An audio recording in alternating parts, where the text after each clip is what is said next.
October 2015, CIA Headquarters, Virginia. John Brennan receives a call from an unknown number. The caller is a kid who informs John that he has hacked into the CIA's entire system.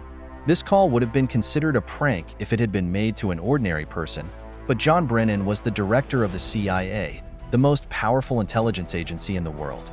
Just getting his personal mobile number was a huge deal. This is the story of two kids who managed to hack the CIA's entire system and make a superpower like America dance to their tune. Who were these kids, and why and how did they achieve this feat? Welcome once again to Story Spot. When asked about his demands, the caller says that America should stop its attacks in the Middle East, especially in Palestine, and let the world live in peace. Even before this call, the CIA had already discovered that their system had been hacked. How this hacking affected the CIA and America will become clear as the video progresses. As soon as the call ended, the entire American government and CIA sprang into action. Because a kid had hacked such a big intelligence agency, it was quite an embarrassment for the CIA. You should know that CIA agents consider it a defeat if their identity is revealed. For example, in Langley, Virginia, there is a Starbucks branch inside the CIA headquarters where the cups used by officers have no logos or names. The reason for this is so that the cups cannot be traced back to the agents. Now you can imagine how significant it was for their system to be hacked when they take such precautions over even the smallest things. When the investigation started, it was found that the call had been made by a 15-year-old kid from Leicester, England. This kid called himself Cracka and had created a hacking community named Crackers with Attitude. But how did Cracka manage to hack the CIA, and why? To understand that, we need to go a bit further back to 2008, which is where the story begins. In 2008, in the state of Virginia, there was another boy known as Default. He was very fond of video games and started making changes in the game programming to win. He would modify online games like Counter-Strike to suit his own needs and easily win the games. In other words, he made cheats. Default was inspired by the hacking group Anonymous, which was quite famous in 2008. This group would hack into major websites to post their own messages. Seeing this, Default was highly impressed and decided to step into the world of hacking himself. Default gradually started hacking small websites, but wanted to do something bigger. For this, he needed a hacking group, so he joined a group called Anon Section. This group had previously hacked several websites. Anon Section used botnets, which are networks of computers infected with viruses that come under their control. Default found that there was a computer in a Canadian medical college's botnet. He worked on this computer and accessed the financial records of the college. He discovered that the college needed to collect over $9 million from students and deleted these records from the college's computer. Default's first hacking was successful, causing the medical college's system to fall into chaos. This first hacking was done in mischief, but the next one was done in anger. In 2014, Denmark passed a shameful law allowing sexual abuse of animals. This news angered animal rights activists worldwide. Default, who also had a pet dog he loved dearly, decided to take revenge. He, along with his group, hacked Denmark's official website and posted a message saying that the Danish government allowed animal abuse. Default also attacked websites supporting this law and shut them down. Due to the hacking of Denmark's official website, the news spread worldwide, and Denmark faced severe criticism. Eventually, the Danish government had to retract the decision the following year. Default had succeeded in his mission, but people credited Anonymous for the achievement. Default was unhappy about this, as he felt the credit was being taken by someone else. But he didn't give up and continued his work. Like other hackers, Default did not reveal his identity. He knew that if he was traced, the consequences could be severe.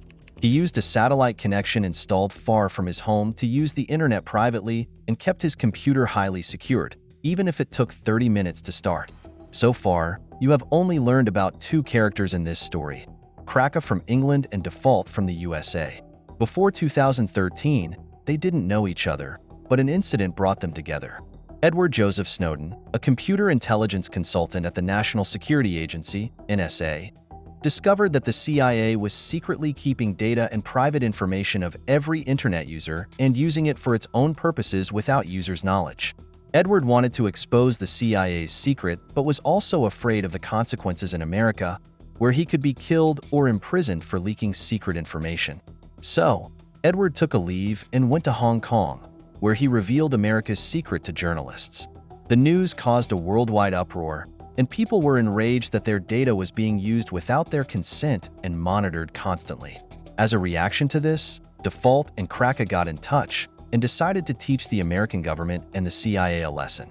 They wanted to show the CIA what it feels like when personal information is leaked.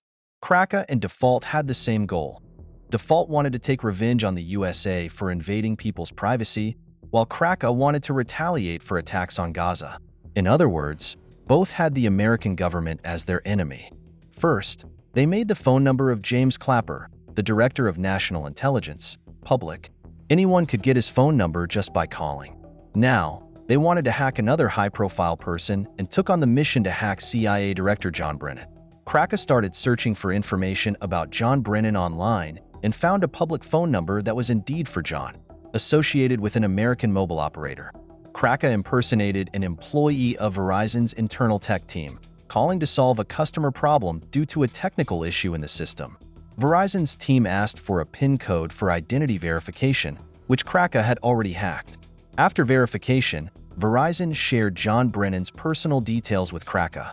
Now Cracka had John Brennan's account number, backup mobile number, address, and the last 4 digits of his bank card.